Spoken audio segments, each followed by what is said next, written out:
Bismillahirrahmanirrahim. Assalamualaikum warahmatullahi wabarakatuh. Alhamdulillah, nahmaduhu wa nasta'inuhu wa nastaghfiruh wa na'udzu billahi min syururi anfusina wa min sayyiati a'malina. May yahdihillahu fala mudhillalah wa may yudlilhu fala hadiyalah. Pertama sekali marilah kita mengucapkan alhamdulillah sebagai bukti bahwa kita sebagai umat yang bersyukur kepada Allah Subhanahu wa taala atas begitu banyak nikmat, terutama sekali adalah nikmat sehat dan nikmat waktu, sehingga kita dapat ikut berpuasa di bulan Ramadan hingga detik ini. Kemudian mari kita mengucapkan Allahumma sholli ala sayyidina Muhammad wa ala ali sayyidina Muhammad. Dengan ucapan tadi, dengan sholawat dan salam tadi, kita berharap termasuk umat Nabi Muhammad yang mendapatkan syafaat di hari kiamat kelak, terutama di momen al-yauma la yanfa'u malun, di hari yang tiada guna lagi harta wala banun dan anak-anak ilaman atallaha biqalbin salim, kecuali dengan membawa hati yang bersih, dengan membawa amal ibadah. Baiklah pada hadirin pendengar yang berbahagia, dalam kesempatan kali ini kita akan membahas topik bulan Ramadan sebagai bulan pendidikan. Ini menarik. Kenapa bulan Ramadan selain identik sebagai puasa, sebagai ibadah puasa yang terlaksana 1 bulan penuh selama 30 hari atau terkadang 29 hari dan terlaksana 1 tahun sekali, juga identik dengan pendidikan atau syahrut tarbiyah, bulan pendidikan. Ada beberapa poin yang mendasari hal itu. Pertama sekali mari kita mengacu kepada dalil yang mewajibkan puasa itu sendiri dalam surah Al-Baqarah ayat 183. Bismillahirrahmanirrahim.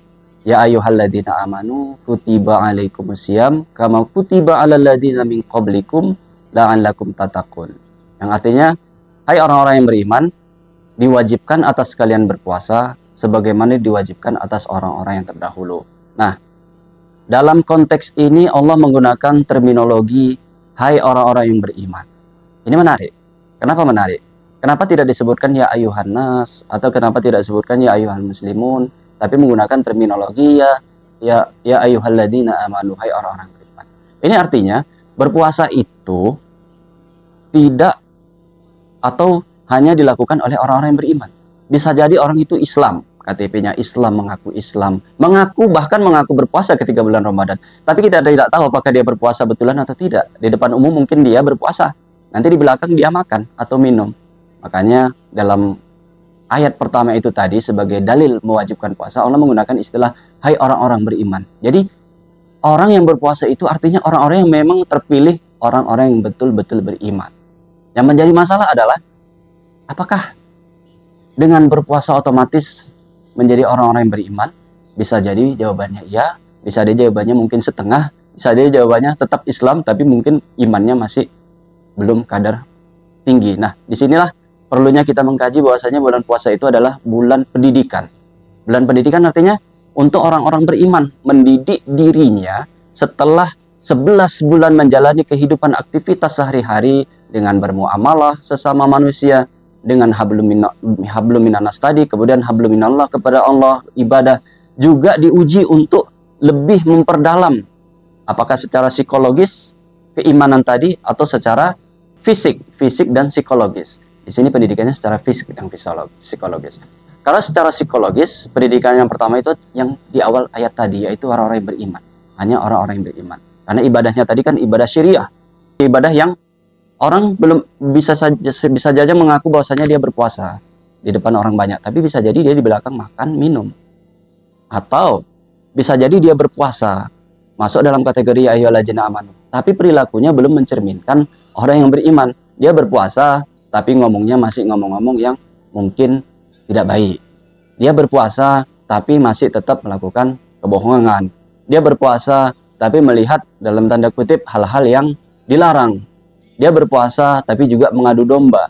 Dia berpuasa, tapi juga sumpah palsu. Di mana kita bisa menemukannya? Itu kok seperti hal-hal yang tidak mungkin? Mungkin. Contoh, kita ketika seperti di media sosial, Facebook, atau Twitter, atau Instagram, atau TikTok, ada video menampilkan ulasan terhadap sesuatu. Misalnya kalau kemarin itu pilpres atau apa. Padahal itu berita bohong. Nah, itu sudah termasuk namimah, mengadu domba. Kita ikut berkontribusi. Kalau alhamdulillah kita di momen ini sudah melewati hal itu begitu. Cuman bisa jadi itu masih terbuka kemungkinan seperti itu. Ada kita tidak suka dengan suatu tokoh, kita share sebanyak-banyaknya.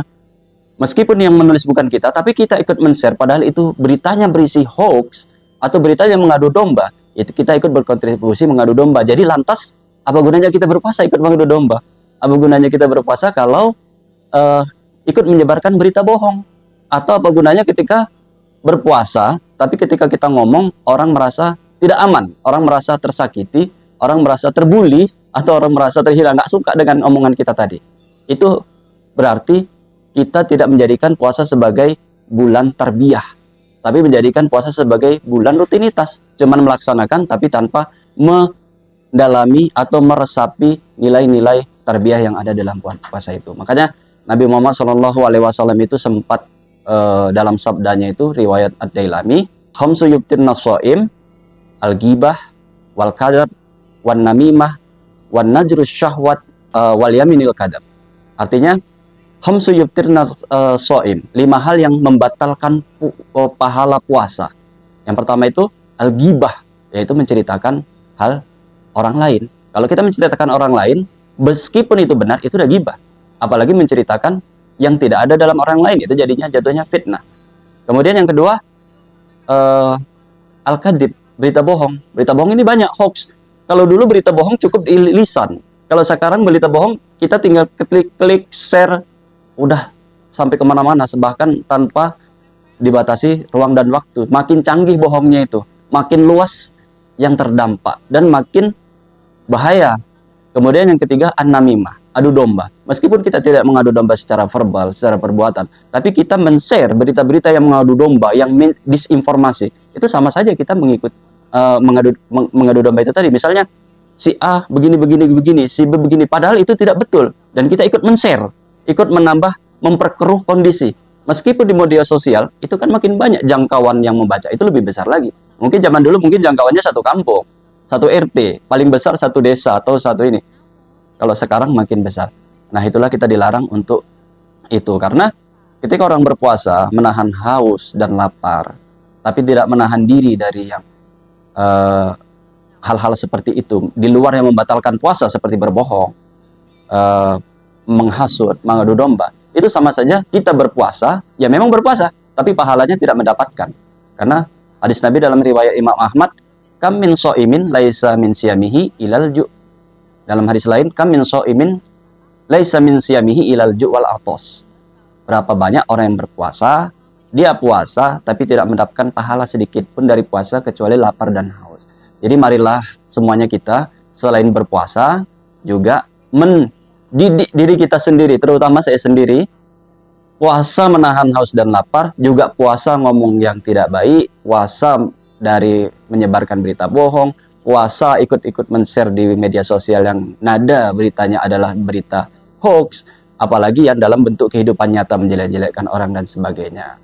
Demikian mungkin yang bisa kita petik dalam bulan hikmah bulan puasa ini, dan tidak hanya sekedar di bulan puasa, kalau bisa setelah 1 bulan 30 hari atau 29 hari bagi yang lain, kita menjalani puasa dan mendidik diri kita secara psikologis dan fisik, makan, minum, kemudian secara perbuatan tadi kita menahan.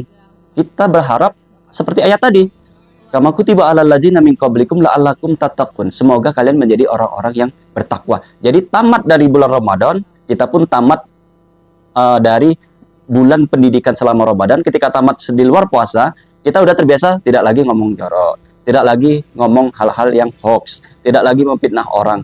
Inilah gunanya kita berpuasa, tidak hanya menahan haus dan dahaga. Demikian saja. Assalamualaikum warahmatullahi wabarakatuh.